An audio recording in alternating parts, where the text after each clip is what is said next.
Bonjour et bienvenue. Aujourd'hui, on va décortiquer un modèle assez fascinant qui essaie de comprendre ce qui motive vraiment nos choix. On va mettre de côté les calculs purement logiques pour se concentrer sur les forces invisibles qui guident nos actions. C'est un point absolument crucial, surtout quand on doit analyser des textes en profondeur. Voilà la question qui est au cœur de tout.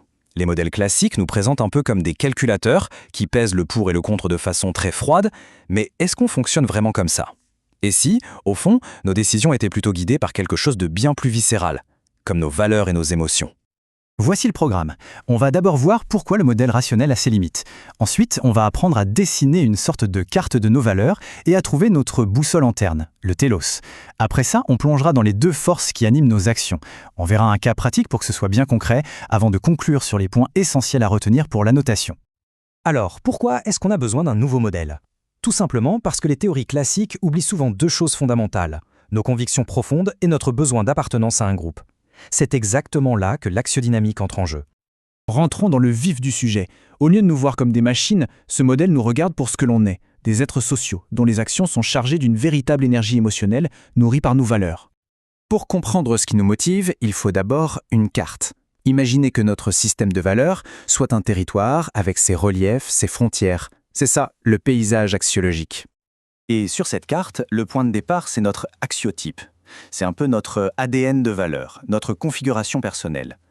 La première chose à faire, avant même d'analyser un texte, c'est d'essayer d'identifier l'axiotype de la personne qui l'a écrit.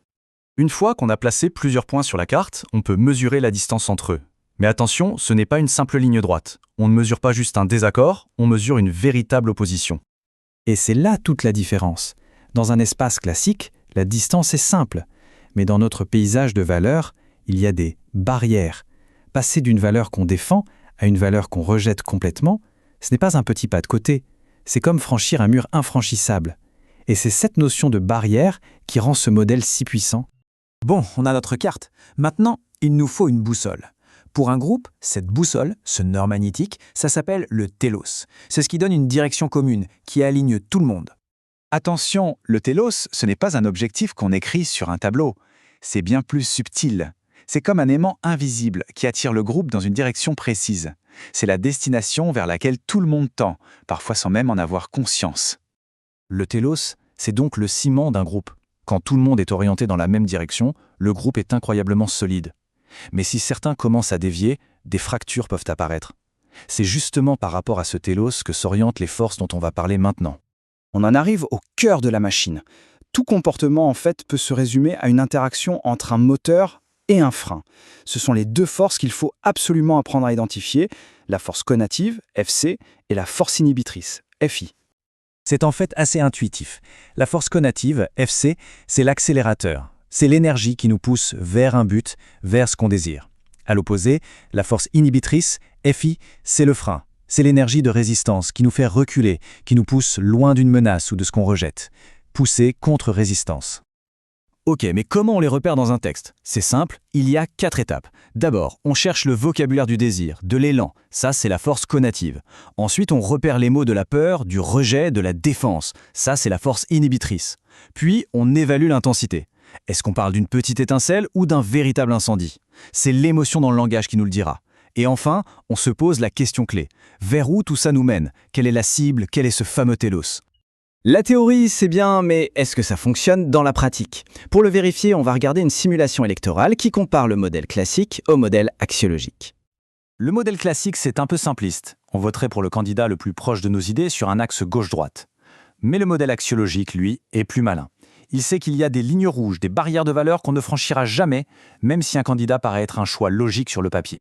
Et le résultat est juste bluffant. En intégrant ces barrières de valeur, le modèle axiologique réduit l'erreur de prédiction de plus de 34%. C'est énorme. Ça prouve que ce modèle colle beaucoup mieux à la réalité de nos décisions. Comme le dit la source, cette approche a une vraie valeur ajoutée. En gros, le fait d'intégrer les valeurs et les émotions dans les modèles, ce qu'ils appellent axiodynamiser, ça permet de mieux comprendre, mais surtout de mieux anticiper le comportement des gens dans le monde réel. Très bien.